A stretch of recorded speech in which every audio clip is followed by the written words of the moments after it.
guys, so I'm back and ito nga pala yung napak natin na 30 pieces na sweets. Sabi ko naman sa video ko na kung anong expiration nito. So, titignan na natin. So, dalawa kasi dalawa naman itong content. Kaya, para ba? This one. Tingnan natin kung anong nasa. So, actually, hindi ko pa siya nakikita. Ulit. Okay na. So, first, tingnan natin itong unang kinuha natin. So, so dito, is crunchy sa labas, I hope. Sa loob is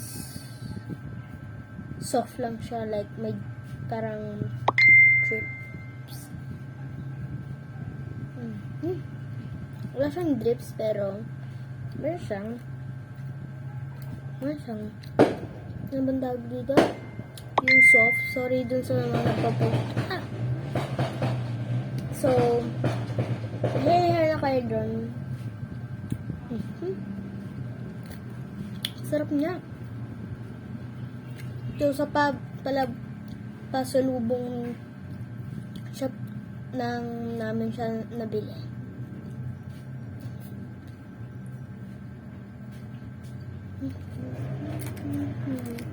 Sarap talaga, guys.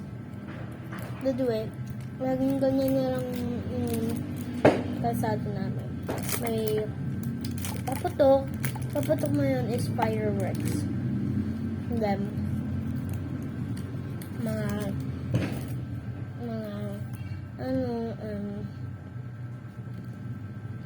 mga tambutsong malalaki. Ano ba ito? Ayan. So, ito naman. Pangalawa na siya. So, soft talaga siya sa loob. Hindi yung crunchy.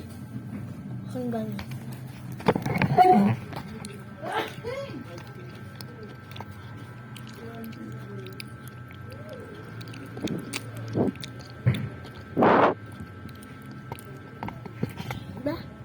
Super crunchy niya. Then soft din at the same time. Crunch and soft at the same time, okay? So,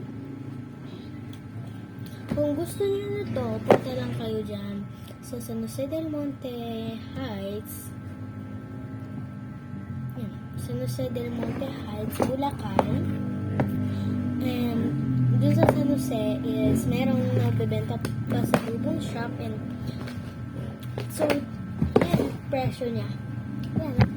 So, ayan yung presyo niya. And ito yung link. I mean, dito sila mahahanap. Ayan.